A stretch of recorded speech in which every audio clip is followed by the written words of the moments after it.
A member of the Pueblo Bishop's Bloods, a criminal street gang that had used violence and intimidation to control the Pueblo del Rio housing project in South Los Angeles, pleaded guilty this morning to federal racketeering charges, specifically admitting that he was involved in the murders of Hispanics affiliated with 38th Street Gang and a woman that had been unsolved prior to a federal RICO indictment, announced United States Attorney Andre Barat Jr., whose office is handling the prosecution of the case. Marquis Edwards, 22, of Los Angeles, who was known by the moniker Baby Uzi, pleaded guilty this morning and acknowledged participating in separate shooting attacks aimed at rival Mexican street gangs.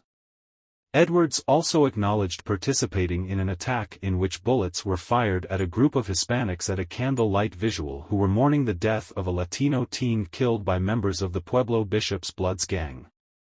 Appearing this morning before United States District Judge James Otero, Edwards admitted that he participated in a September 4, 2006 ambush attack on a group of young Latinos. Edwards jumped out of one of the vehicles involved in the attack and chased the victims and shot Jose Maldonado at close range.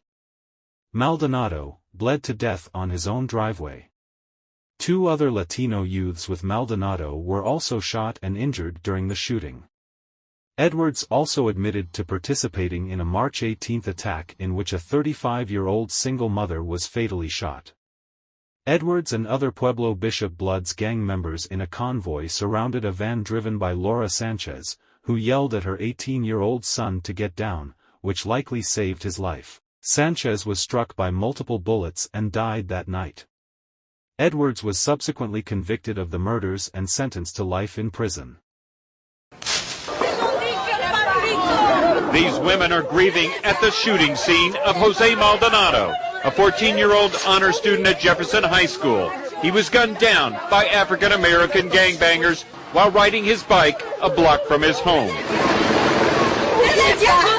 The killers later return. In a second attack, calculated to terrorize, they shoot at Maldonado family members and friends as they mourn Jose's death. Months later, the family is still grieving, remembering Jose's birthday at his gravesite. The Maldonado tragedy, part of a troubling trend of escalating interracial violence between blacks and Latinos. Fox 11 News has learned it's erupting along Central Avenue, virtually in the shadow of LA City Hall and downtown skyscrapers. In recent months, more than a dozen killed, many more injured. To be sure, the interracial violence does involve feuds between black and Latino gangs over drugs and turf. But now some see a dramatic and ugly shift. When the gangs deliberately target innocent victims of the opposite race, like Maldonado and others, it indicates that the gang violence is being fueled by racial hatred and fears about demographic change.